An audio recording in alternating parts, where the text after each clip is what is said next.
તો અરબ સાગરમાં સર્જાયેલ લો પ્રેશરને લઈ રાજ્યમાં વરસાદનું જોર કેવું રહેશે, જાણીએ અમારા સહયોગી યશ પાસેથી। બિલકુલ પૃથા, વિંડીના માધ્યમથી સમજવાનો પ્રયાસ કરીશું કે હવામાન વિભાગે જે પ્રકારે આગાહી કરી છે વરસાદની, વરસાદ કયા કયા જિલ્લાઓમાં પડવાનો છે, વિંડીના માધ્યમથી આપણે સમગ્ર સમજવાનો પ્રયાસ કરીશું।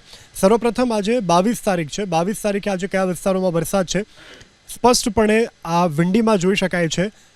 આ ગુજરાતમાં અત્યારે દરિયાકાંઠાના મોટાભાગના જે વિસ્તારો છે જેવા કે દ્વારકા, પોરબંદર, વેરાવળ, ઉના, મહુવા, આ સમગ્ર સૌરાષ્ટ્ર રીઝન છે। આ સૌરાષ્ટ્ર રીઝનના મોટા ભાગના વિસ્તારોમાં અત્યારે વરસાદ જે છે તે બતાવવામાં આવી રહ્યો છે।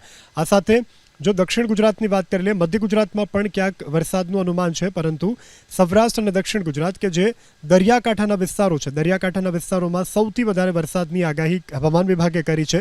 અને અત્યારે વિંડીમાં પણ એ પ્રકારની સિસ્ટમ જોઈ શકાય છે કે આ સમગ્ર વિસ્તારો કે જ્યાં સૌથી વધારે વરસાદની આગાહી છે, આ વિસ્તારોમાં આગામી દિવસોમાં વરસાદ વધુ પડશે।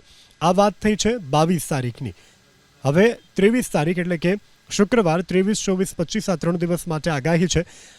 દ્રશ્યોમાં સ્પષ્ટપણે જોઈ શકાય છે કે આ દરિયાકાંઠાના એ તમામ વિસ્તારો જેમાં ઓખાથી લઈ દ્વારકા, ત્યારબાદ પોરબંદરની વાત કરીએ, આ સમગ્ર વિસ્તારો, વેરાવળ સહિતના વિસ્તારો કે જ્યાં સૌથી વધારે વરસાદની આગાહી છે। અને વિંડીના માધ્યમથી પણ સ્પષ્ટપણે જોઈ શકાય છે કે આ વિસ્તારોમાં સૌથી વધુ વરસાદ છે। ત્યારબાદ આગળ વાત કરી લઈએ તો દક્ષિણ ગુજરાતના અનેક વિસ્તારોમાં, સરહદી અનેક વિસ્તારોમાં પણ વરસાદની આગાહી છે। હવે આગળ વાત કરી લઈએ 24 સપ્ટેમ્બરની। 24 સપ્ટેમ્બરના રોજ ગુજરાતના મોટા ભાગના વિસ્તારોમાં વરસાદી સિસ્ટમ સક્રિય થતી દેખાઈ રહી છે। આજે આખી જે આ લાઇન છે, આ વિસ્તારોમાં અતિ ભારે વરસાદ પડવાની આગાહી છે, જેમાં મોટાભાગના દરિયાઈ જે વિસ્તારો છે એ વિસ્તારોમાં પણ આ જોઈ શકાય છે બ્લુ જ્યાં સમગ્ર સર્કલ દેખાઈ રહ્યું છે, આ વિસ્તારોમાં અતિ ભારે વરસાદ પડશે। તો આ સમગ્ર પૃથા પ્રકારની સિસ્ટમ અત્યારે એક્ટિવ થઈ છે।